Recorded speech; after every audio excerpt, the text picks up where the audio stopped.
YSRCP party రాష్ట్ర అధ్యక్షులు మాజీ ముఖ్యమంత్రి వర్యులు జగన్మోహన్ రెడ్డి గారి పిలుపు మేరకు 12వ తారీఖున విద్యార్థుల తరపున ఫీజు పోరు కార్యక్రమాన్ని మరి కృష్ణా జిల్లాలో విజయవంతం చేయాలని జిల్లా ఎన్టీఆర్ జిల్లా అధ్యక్షులు అవినాష్ గారు పిలుపునిచ్చిన విధంగా వైఎస్ఆర్సీపీ పార్టీతో విద్యార్థులు వారి తల్లిదండ్రులు కూడా పాల్గొనవలసిందిగా కోరుతూ వైఎస్ఆర్సీపీ పార్టీ ఈ రోజున విద్యార్థుల తరపున ఫీజు రీయింబర్స్మెంట్ అదేవిధంగా వసతి దీవెన బకాయిలు 4,600 కోట్ల రూపాయలు తక్షణమే చెల్లించి విద్యార్థులకి ఎటువంటి ఇబ్బంది లేకుండా మానసిక ఆందోళనకి గురి కాకుండా పరీక్షలు ప్రశాంతంగా రాసుకునే విధంగా కాలేజీ యాజమాన్యాల దగ్గర నుంచి ఎటువంటి ఒత్తిడి లేకుండా హాల్ టికెట్లు వచ్చేలాగా కూటమి ప్రభుత్వం చర్యలు తీసుకోవాలి. 4,600 కోట్ల రూపాయల బకాయిల్ని తక్షణమే విడుదల చేయాలని విద్యార్థుల తరపున వాళ్ళ తల్లిదండ్రుల తరపున వైఎస్ఆర్సీపీ పార్టీ డిమాండ్ చేస్తూ ఉంది. అదేవిధంగా మరి నిరుద్యోగ భృతి కింద 3,000 రూపాయలని నిరుద్యోగులకి చెల్లించాలని, మెడికల్ కాలేజీలని ప్రైవేటు పరం చేయకుండా పెట్టుబడిదారులకి పెత్తందారుల పక్షాన కూటమి ప్రభుత్వం నిలబడకుండా ప్రైవేటు విద్యని మీరు ప్రోత్సహించకుండా మెడికల్ కాలేజీలని ప్రభుత్వమే నిర్వహించాలనేటువంటి డిమాండ్ను కూడా కూటమి ప్రభుత్వం ముందుంచుతా ఉన్నాం. ఫీజు రీయింబర్స్మెంట్ పెట్టిందే పేద సామాన్య వర్గాలు ఉన్నతమైనటువంటి చదువులు చదువుకోవాలని, డాక్టర్లు ఇంజనీర్లు కావాలని.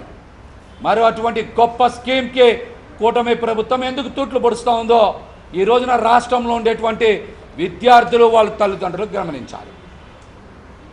గమనించాలి.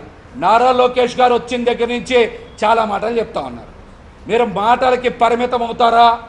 విద్యార్థులకి ఫీజు రీయింబర్స్మెంట్ బకాయిలు విడుదల చేస్తారా? సమాధానం చెప్పాలి.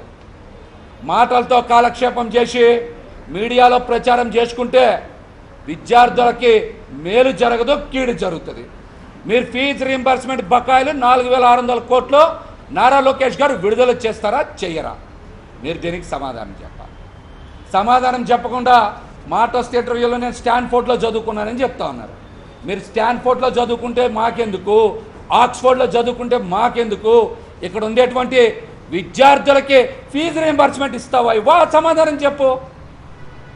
ఆ సమాధానం చెప్పాలి మీరు. అది చెప్పరు. ఇప్పుడు ఏమనంటే స్కూల్స్ గురించి మాట్లాడుతున్నారు. నాడు నేడులో తల్లిదండ్రులు విద్యార్థులు కూడా మీరు బయటకు వచ్చి మాట్లాడాలి. ఇప్పుడు నాడు నేడు కింద స్కూల్స్ని మెరుగుపరిచారా లేదా? కార్పొరేట్ స్కూల్స్కి ధీటుగా అభివృద్ధి చేశారా లేదా? కరిక్యులం మార్చారా లేదా? ఐబీ పెట్టారా లేదా? ఇంటర్నేషనల్ సిలబస్లోకి తీసుకెళ్లారు కదా, మీకు ట్యాబ్లు ఇచ్చారా ఇవ్వలేదా? ఇవన్నీ జగన్మోహన్ రెడ్డి గారు చేశారు.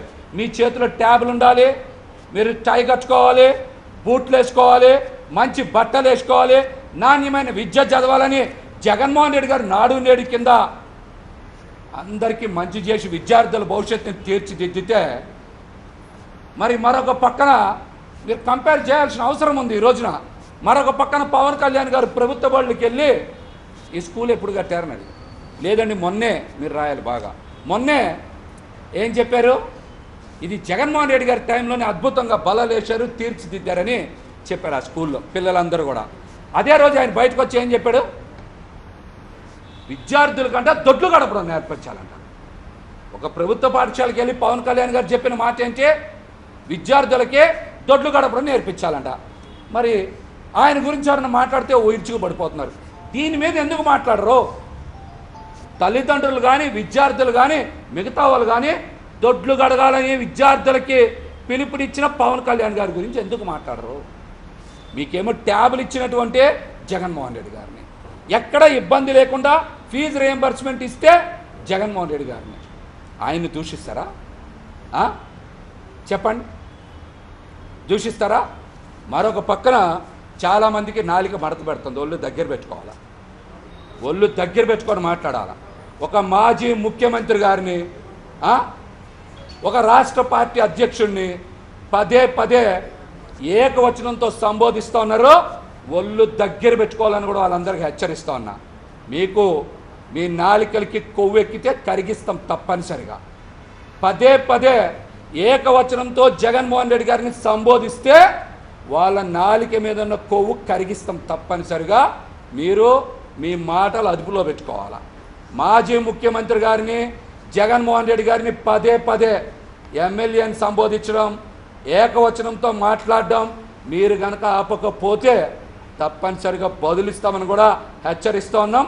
ఇక నుంచి అయినా సరే కూటమి ప్రభుత్వం మాటలకి పరిమితం కాకుండా, విద్యార్థుల జీవితాలు ఇబ్బందులు పడకుండా తక్షణమే మీరు 4,600 కోట్ల రూపాయల బకాయిలు విడుదల చెయ్యాలి.